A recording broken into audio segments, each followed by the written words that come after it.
You are listening to the Teach Middle East podcast, connecting, developing, and empowering educators.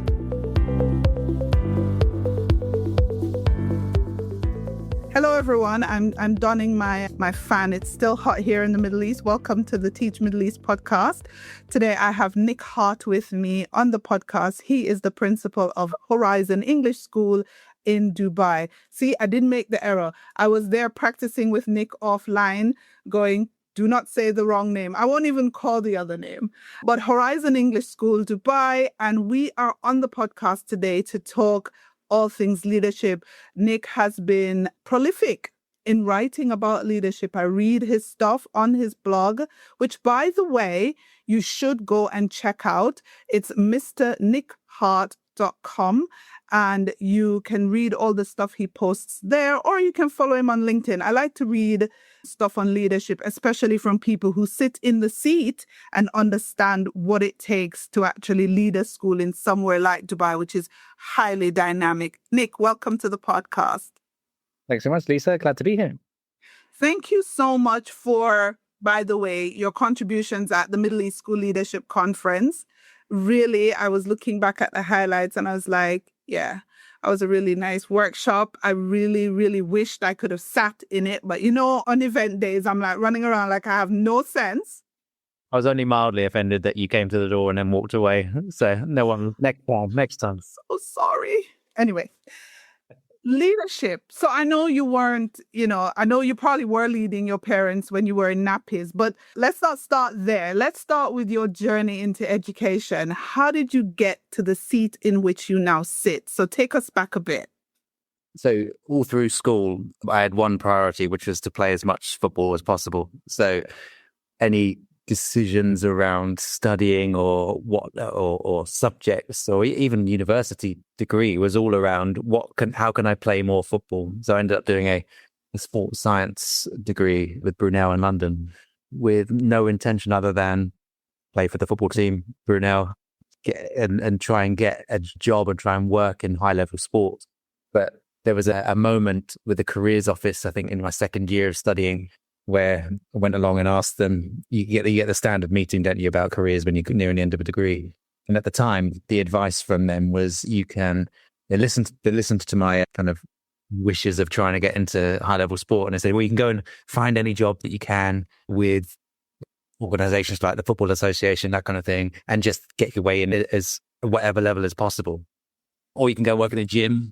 But I thought, okay, didn't need to do 2-3 years of university to go work in a gym. And they said, or you can teach. So at the time, I was also playing football semi-professionally. And I thought, okay, I want to be able to play football evenings and weekends. So I was looking for then a job that is 9 till 3 every day. And nobody corrected me. Nobody said, actually, that's not what teaching's like. So I ended up in the short term being a teaching assistant for a term, and then I did the graduate teacher program to study whilst teaching, and then did the usual, worked through some various middle leadership positions, leading maths, English, science, PE, and then assistant head, deputy head, and head teacher in England for a couple of years. And then Dubai came calling. Dubai came calling. How did it call? What happened? What led to you leaving your home in England to sunny Dubai? It's a funny story because for a long time I wanted to live and work out here, but timing was never quite right. So we needed to time it to do with kind of career and kids' studies as well. So we came on holiday here, maybe it must have been 3 or 4 years ago. I wanted to know what it was like, what schools were like in Dubai, because although having visited Dubai, I'd never seen a school. So I used my social media network, and the deputy head here at Horizon, Martin, we had been talking over Twitter as it was then, and I asked, can I come and visit? So came to visit the school, loved the school, met lots of lovely people. And I remember going back thinking, I don't just want to work in Dubai. I want to work at Horizon English School. But at the time, there was no vacancy. There was no possibility for leading the school. And then as luck would have it, Ian, the previous principal, moved into a director of education role. And then the Horizon principal job came up and got a phone call and various things went in motion. And here I am, the principal of the school that I visited, hoping that I would be able to lead one day. And I actually am. It's great. See how good that is. It's almost like the manifestation malarkey that I talk about sometimes. But I think it does work sometimes. I'm not sending anyone out there to close their eyes and try to imagine yourself sitting in a principal's desk if you haven't done the work. I'm sure Nick did all the work because he rose through the different ranks and levels and had the experience. But what's the experience been like now that you've got the job? What has it been at Horizon? It's comfortably the best school that I've worked in and led. It's incredible. It has a reputation of being a great school in Dubai, but I'm increasingly of the opinion that globally, Horizon should stand up there with some of the best schools in the world. The quality of education that we provide, the employee experience, parent experience, it's a dream job. It really is a dream job. I don't want to linger on this because I want to talk leadership, but you said something there. You said it should be among the top schools in the world. Give me some specifics, like what makes it such a standout school? So, I mean, lots of schools have high academic achievement. So you take that as given that the achievement is there. I mean, it's hard to compare Horizon with all through schools because we're a primary school and you don't have the GCSE and the A level or the equivalents to compare for academic achievement. But children attain really, really well. The standardized test scores, the various year groups are great. But attainment, achievement, lots of schools do that. But lots of schools also do it in a way that is maybe unsustainable or leads to kind of burnout. So the way that we've managed to have high academic achievement, but also have incredibly happy children and incredibly happy parents. It is really special. When people visit Horizon, they talk about the culture, they talk about the connection, they talk about the community feeling. And lots of people say those things, but backing it up with kind of evidence around what parents say in our annual survey, which is when we look at Net Promoter Score, it's the top 10% of organizations in the world. The same with the Voice of the Employee. When we look at the Net Promoter Score for Voice of the Employee, our scores are through the roof. You can look at maybe top 5% of organizations, employers, not just in education, across all sorts of industries. The scores are incredibly high. And I think it's down to the way that we work, that we prioritize flourishing and happiness, because that is the route to high academic achievement. It's not the short route, but it is the sustainable and morally correct route to do that. So I'm really grateful for my predecessors in terms of setting that foundation. And I've been glad to be able to take it on a little bit further and nudge it a little bit higher in terms of all those outcomes. It really is a special place. Brilliant. Quick question. Blogging. Yes. What led to that and when did it start? You know, you might remember, so back in, I think it was 2011, something like that, the London riots were happening. And this is a strange place to start for... Right, with my home. So that's so funny because I'm from Tottenham. Don't try it, Nick. What are you trying to say? I'm joking. Go on. I remember back then trying to find out what was happening like in the world, because the news, you know how biased news things is. And that back then, Twitter was just taking off, I think. And I remember signing up to Twitter to find out some different perspectives on what was happening. And then I quickly found out that beyond finding out about what's happening in the London riots, there was a pocket of Twitter to do with educationists who were talking about education in a way that I hadn't really experienced before. So when I was a teacher and maybe an emerging middle leader, I only ever spoke to the teachers in the school and the leaders in the school about teaching and about kind of emerging leadership. And then I realized there's a whole other world of people actually talking about evidence and research and ideas that wasn't really exposed to. So then I started kind of delving a little bit deeper into the education side of Twitter, and then started contributing. And I thought, okay, I see some other people who are kind of writing blogs. Let's just make one and see what happens. And so I started just writing to basically think. So I was using it to write down ideas and capture them and to share what we're doing in my school at the time. And it kind of grew and grew. And then I realized, actually, this is a good way of learning. So I realized that when I write something down and I try and put it into a format that is understandable to other people, it made me understand it better. And I almost realized what I think about something by writing it, communicating it, and sharing it. So for me, it's what it's turned into is a bit of self-accountability for learning, for processing thoughts and ideas and turning them into something that is hopefully clear, communicable, and helpful for other people. Because if nobody else reads it, I have found so much value in writing it in the first place. So for me, blogging is figuring out what I know and being able to communicate it clearly. Yeah, I do write a lot as well. And I do encourage educators to write.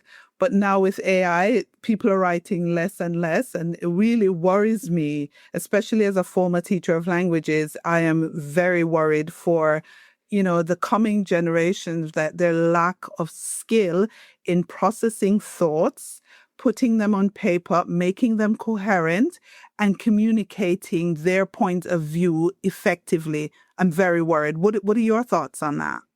I mean, LinkedIn has become a bit of a strange world where you can quite clearly see AI generated posts and then AI generated responses to that. It's like nobody's actually thinking. And there are lots and lots of exceptions to that, but it's too easy. It's too easy to put a prompt into an AI and get it to create content. For me, it's not about content, it's about thinking. You do the thinking in order to get the result. If you kind of take away the thinking, what have you got? You've got kind of an empty shell of nonsense thoughts that just get posted there for the content rather than to try and actually contribute or to clarify our own thinking. It's a risk, and it's something that I think we'll have to figure out over the next couple of years is to try and maintain the thought processes that really go into good leadership and not outsource it to AI. Yeah, but I think we'll come full circle. I don't think we'll come full circle quickly, but I think eventually people will get so saturated and so fed up with the garbage, not the garbage. Fine, I'll say garbage. That AI spits out at you sometimes. And then once you get to that point, once you hit that saturation point, you will then start to look for quality among the things that you read. And eventually we'll become very adept at spotting what's authentic and what isn't authentic. It'll take us a little while, but we'll get there, I think, eventually. But what's your writing process? Like, how do you start? Because a lot of times teachers ask me, how do I start to do this whole writing thing that you do on LinkedIn or that I used to do on Twitter and on my blog? How do you start your process and how do you carry it through? Usually there's some sort of stimulus. It might be a conversation with someone. It might be something that we're talking about at school. It might be something I've read. It might be a study or someone else's work. And quite often what happens is I'll try and translate something that I've seen or read into like a slide on that leadership handbook that I curate. So the starting point is me trying to represent what I'm learning or thinking about in a form, in a graphic organizer kind of form that I think then is useful. After that, I'd use that to elaborate. So the process tends to be find out something interesting, turn it into diagrammatic or graphic organizer form, and then use that to elaborate and write something so I can kind of get into the model a little bit and into the framework to make sure I can communicate something clearly. Because I find that school leaders, the ones that can communicate ideas really clearly are typically the ones that are successful. And if we can't explain our thinking behind something, if we can't justify our reasons for asking people to do stuff, then they quickly kind of fall away and easily lose credibility. So it's the graphic organizer section that is probably invisible to a lot of people because I try and represent it first and then write something that elaborates on it. Yeah. Apart from your own personal benefits of writing, have you had any external benefits that's come to you as a result of putting your work out there? Yeah. So I get various inquiries through the blog to do training days in England, multi-academy trusts or conferences. And actually one of my books was because of a blog post. So one of a publisher saw a post I'd written and asked me to elaborate and turn it into a book, which is great. And I think I have social media and blogging to thank. So a lot of that has contributed to the situations I found myself in as a leader where opportunities have come my way. So you said at the beginning, the hard work goes in, but then if you're generous and you share, hopefully it comes back as well. So that's been my approach, is to freely share things because it may come back around one day, and that's great. Yeah. So you write a lot about leadership, and I talk a lot about leadership just because I'm a student of the subject. It's because sometimes, I can see where I did it really, really wrong. It's weird because I left school leadership in 2018. And now that I'm looking from the outside in, Sometimes I feel like a tinge. I'm very open. I feel a bit ashamed of some of the foolishness I did. I'm thinking, I mean, luckily for me, some of my colleagues, they still reach out, my former teachers and stuff from my school. They're gracious. They haven't kind of excommunicated me completely. But I look back at some of the ways I did things that now I would not have done. And I wondered, and you've written something about how the industrial models no longer suit what we are trying to achieve now as it relates to leadership. So talk me through how leadership, in your view, especially school leadership, has changed and evolved over the years or over the decades.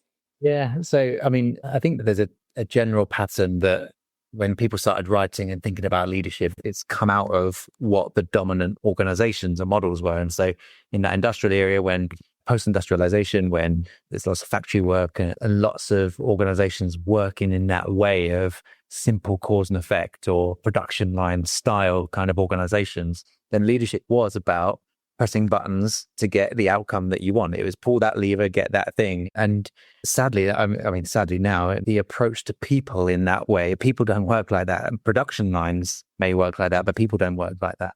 And so when we're progressing out of an industrial era into this knowledge era of complexity and the kind of free, quick sharing of information, those models of command and control or a heroic white man in a blue suit, middle-aged, that's not what leaders look like and that's not what leaders do. The shift is towards complexity. The conditions that we work in schools are nothing like those industrial models. There's a beautiful complexity about a school where hundreds of people interact every day in ways that we can't predict, in ways that we can't control, in ways that we can't imagine. And so the shift in leadership is about understanding those conditions, I think, and creating those interactions, because those interactions are the things that enable the emergence of solutions to problems or to innovations in how we teach. And therefore, our job isn't command and control, it's to understand the conditions and encourage interactions for people who are closest to problems to solve them. One of my pet peeves is schools that dictate how teachers teach. And one thing I like to talk about is how we shouldn't be aiming for consistency, because consistency is everyone doing the same thing. We should be aiming for coherence, where we've got aligned values and aligned ways of working, but teachers have to adapt what they're doing to the children in front of them. You can have two classes right next to each other teaching the same curriculum to the same age children, but the approach needs to be entirely different because the children are different, because the teacher is different, and therefore the interactions are. So that pet peeve is one that I try to make sure that we don't do. We're not going to tell you exactly how to teach. We'll help you to identify the problems that you're experiencing, and we all experience problems and have to solve them day by day. And our job as leaders is to try and help people to interact in a way that solves those problems, and we find a way to get the most out of every interaction with children in the classroom, rather than following a cookie cutter kind of set of routines or structures, which sadly does happen in a lot of places. The cookie cutter, is that there because that level of consistency is easier to measure? Yes. And it's arguably a quicker way to success. If you've got chaos, or I say chaos in a manner that explains the kind of lack of structure. So some schools are in chaos because they don't have systems, they don't have routines, they don't have expectations. And if you're in a school that needs what David Carter talks about, rescuing and putting systems in, that's the easiest way to do it. It's the quickest, safest, actually the most common sense way of leading a school that is in crisis, is you make people do the same thing that you know at some point will give you a starting point. So there is an argument for that as a leadership strategy for a particular situation in times of crisis, in times of where stability is needed. But you can't do in crisis management and stability for a long period of time. Eventually it settles and they need something else. So there is a time and a place for it, but it's not a long-term sustainable approach. I get that.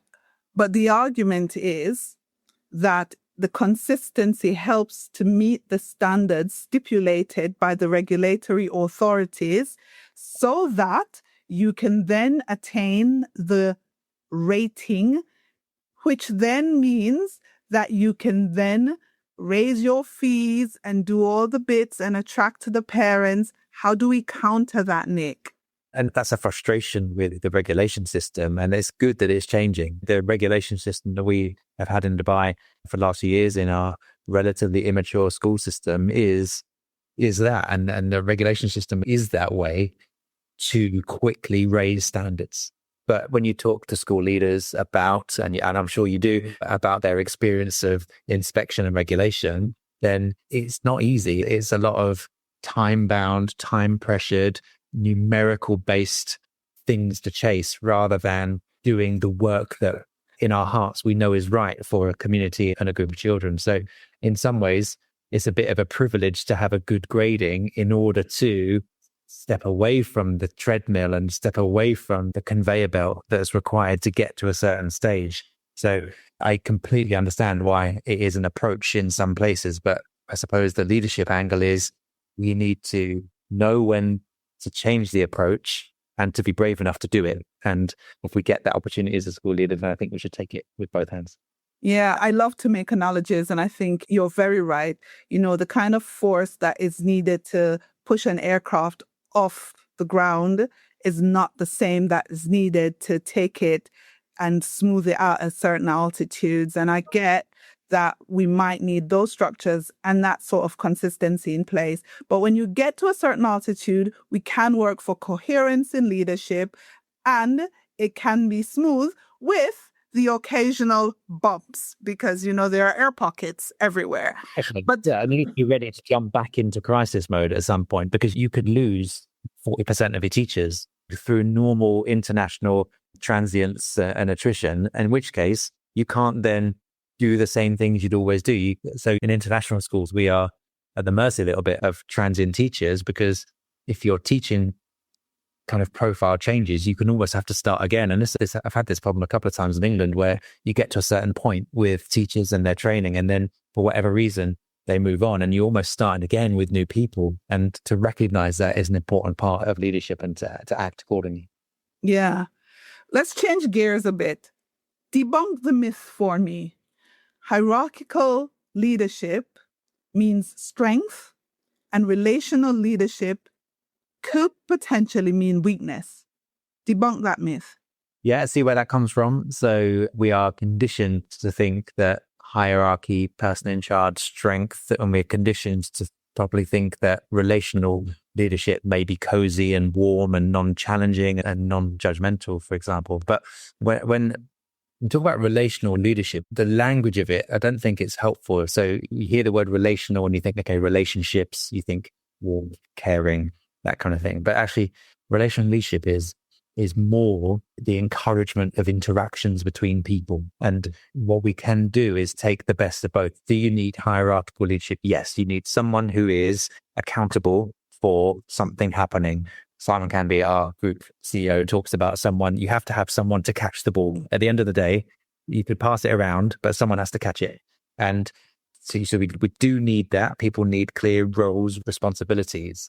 But one of our responsibilities is interactions. So you can go about relational leadership and be all about interactions, but have no substance. So you could get people being really nice to each other. You can get people being kind. You can get people being really nice to be around. And one of the problems with that, which are kind of used to illustrate the point, is that is weakness. So when it's only nice, when it's only kind, that's a problem. I remember I had a team of teachers once who they were 3 Miss Honeys all in one year group. So they were all lovely people, so kind, so nice, so nurturing. Their children loved them. The parents loved them. But when you put them together in a year group and they talk about teaching, they were all too nice to challenge each other and say, I don't think that should happen. I think we should do it like this. So they would sit in their team meeting and they would share their planning. And I know that they'd be thinking, I don't quite like how that's done. I think we should do it differently. And they'd all go away,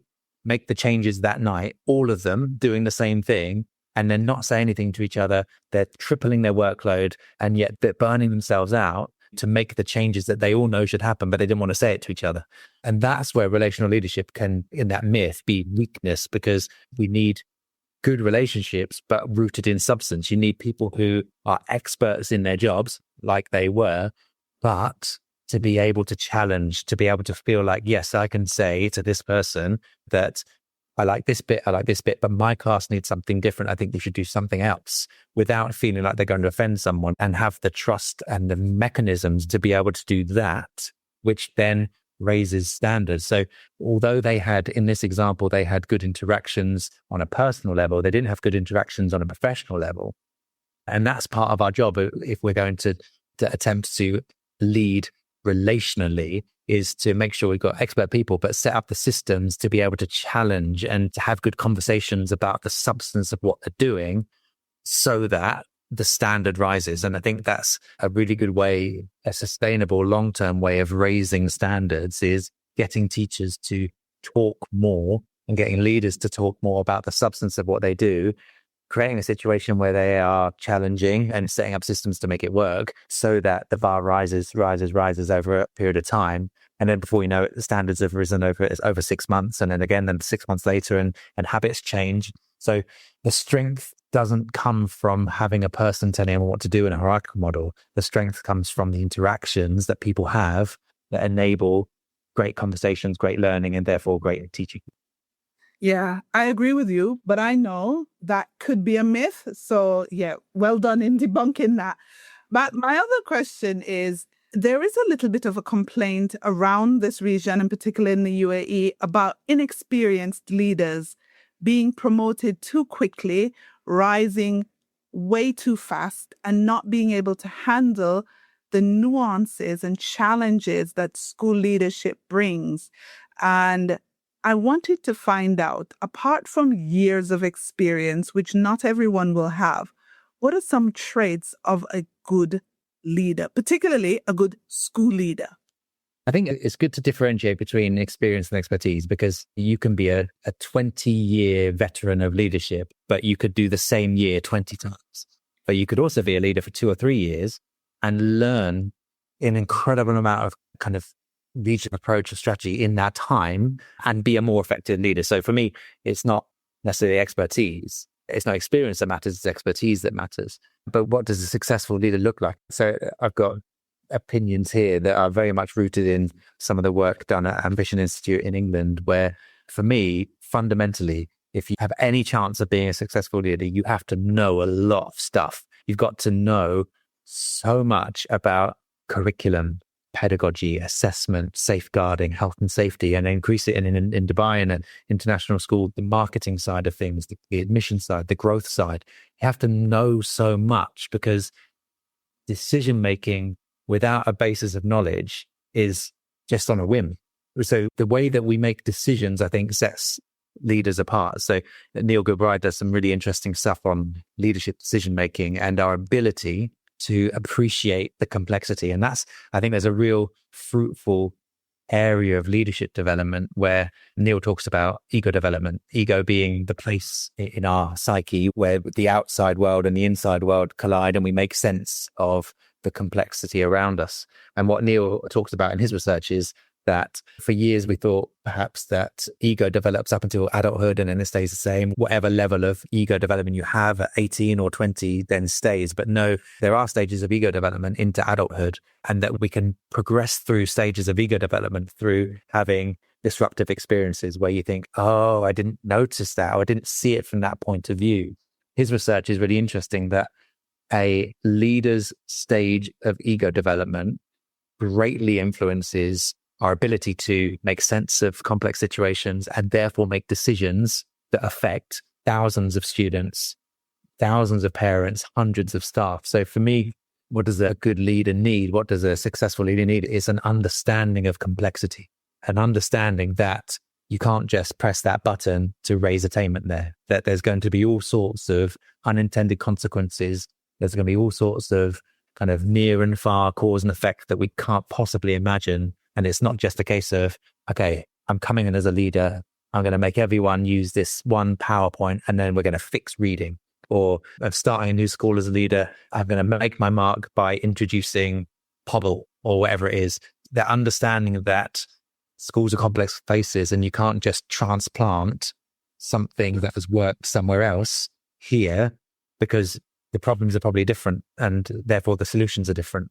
I think at the heart of it is leaders' understanding of complexity, their stage of ego development, and at the heart of that, knowing loads of stuff. Yeah. And I think also when it comes to, I think you've covered it, but I think it also comes to your willingness to be a learner. Yes. Because if you think you know everything coming in as a leader, you're going to learn some things that will definitely humble you.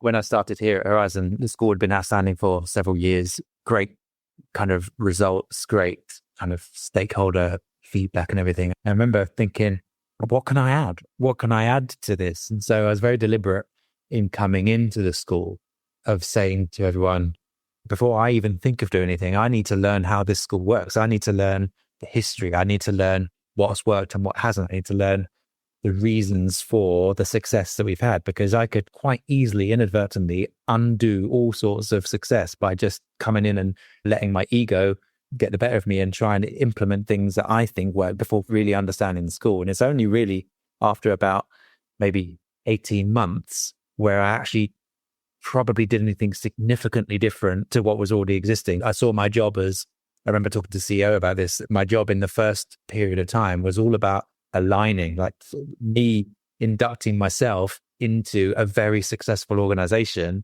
before even thinking about trying to affect any change. Because how can I possibly know what this school needs without spending time understanding it and understanding the people? So I think that's a massive one there, which is to listen first, to watch first. Don't act too quickly. Yes, act if there are safeguarding health and safety issues. But when it comes to kind of those more complex things, just try and understand what's happening first before you go wading in and trying to solve problems with your off-the-shelf solutions.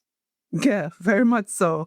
And I think that's what trips up a lot of people when they go into a school. If I'm honest, I would not try to take over an outstanding school. My skill set would not be such. I normally, and I just kind of look back at my career, it was mostly going in and fixing things in schools that required improvement. And so to run a school that's already been rated outstanding is a challenge in itself. A lot of people think, oh, it's easier, but I think definitely it's harder. What do you think? Yeah, this is the first school that I've led that wasn't in trouble as well. So all of the schools that I'd been a head of teacher of previously had rapid improvement required. And so I had to learn quickly as well, a change in approach here, because if I'd have done here what I'd done in those other three schools, I'd have been out in 6 weeks. They wouldn't have put up with it. They would have said, who's this coming in from England with all these big ideas? We don't need this. So definitely it is a challenge. And I think it's probably one that isn't spoken about enough, because I had this one colleague from years ago that made a career of turnarounds. He was an interim head teacher after interim head teacher after interim head teacher, because that's what he was really good at. He wasn't there to set the culture for 5-10 years. He wasn't there to set the vision and see something through. He was there to rescue schools in crisis, stabilize them, and hand it over to someone else who could do that. And I think it's really important that either we specialize in a particular area or we learn the different parts, because there's certainly different approaches for different schools. Absolutely, that's part of understanding the complexity of the organization that we lead. Yeah, we're winding down. We're way over our 30 minutes. If you're commuting and you're listening to this podcast, can you commute twice with it, please? I've got over the 30 minutes, but I knew I would geek out with leadership with Nick, because I do enjoy his writing and the way he thinks about leadership in schools. I wrote recently about fluidity in leadership and classroom, having that fluidity, the ability to move between the two as you like without being seen to be weak because you stepped down from leadership and then taught for a while and then go back into leadership and vice versa. What are your thoughts on that level of fluidity in schools? Should that be normalized? I have a real problem with recruitment and opportunities, because you never remove it completely. But if you remove the boys' club element of who you know and that kind of thing, and look at merit on what someone is capable of, or what they're interested in, what their expertise is in, I think that there would be far more opportunities for people to do what you're describing, which is to sometimes realize that the job you're doing isn't the one you really want to do. So sometimes We have people who step into leadership positions and then realize it's not for them and go back into the classroom and then actually learn and grow and then think, okay, I can do the job much better now because I understand it more. And so I think there's a lot to be said for life experience and the humility involved in recognizing yourself, what you like and what you want and what you're good at and what you're not. And I think any good recruitment process will explore that really well because not everyone has the same path. Not everyone goes teacher, middle leader, senior leader. That is a bit of a stereotype. And actually, if I'm looking at a candidate or thinking about a candidate and it's just a plain sailing rise through the ranks, and thinking, well, what hardships have you been through? What challenging situations have you had? And I think it's our job from a recruitment point of view to make sure we're open to a variety of situations, experiences, that kind of thing. I think a lot of senior leadership teams are far too homogenous. You've got all people that think and look the same. And leadership is about variety of experiences and expertise and viewpoints. And I think if we search for that, we're far more likely to understand our school much better, because if we've got all people thinking the same thing, we're going to miss stuff. Absolutely, we're going to miss it.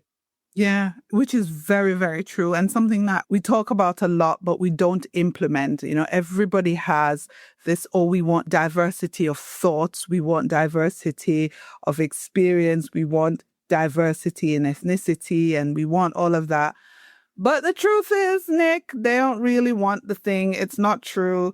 When it comes to time for appointments, you can see what people really want. It's one thing to say you want something. It's a whole other thing to actually act on that want. All right, quick fire. If you were to meet your, I don't want to call it role model leader, but an iconic leader, whether in or out of education, who would it be and why? Oh, iconic leader. I grew up watching football in the 90s and the noughties. And so for me, Alex Ferguson, the manager of Manchester United, was long-serving, hard, but nurturing. I think that would be an interesting one, definitely. The longevity and the legacy there is incredible. Not Arsene Wenger? No, not an Arsenal fan. Sorry, I had to do that. My husband's an Arsenal fan. I just had to throw that in there. Quick fire. What's one thing school leaders should stop doing now? Stop doing now? Asking teachers to do things that make no difference to students' learning. Brilliant. And what should they all start doing? Final question. What they should start doing, if they haven't been, taking in a wider variety of opinions on things. So when you're a school leader or a principal, it's one of those situations where you can quite easily come to believe that the whole world smells of new paint. People behave differently, whether you like it or not, whether they want to or not, they do. And so to widen the perspective by talking to different people and getting the truth of what's really happening in the school, because I think we all have huge blind spots about what's actually happening in the school. We can think it's great, we can think it's running smoothly, but so our leadership is only as good as the information that we're getting on the ground. So seek a wider variety of viewpoints for me. Brilliant. Where can people find you apart from your blog? Where else can people find you? So more LinkedIn posts these days than Twitter. The algorithms now mean that I think that hardly anyone sees anything that happens on Twitter. So I tend to post less there now, more on LinkedIn. But yes, Mr. Nick Hart on LinkedIn. Same with the blog. Is where I tend to leave most ideas. Yeah. Thank you so much. I've stopped posting on Twitter completely. I've never opened it since it was taken over by X. No, it's just weird. I went from having 14,000 followers and so many interactions to posting and getting nothing, no interactions. It's really weird. So so stop bothering. Yeah. Well, I'll catch you all on LinkedIn with Nick, and sure we'll meet him somewhere at a conference or pay him a visit at Horizon English School. Thanks for being my guest. No problem. Thanks, Lisa.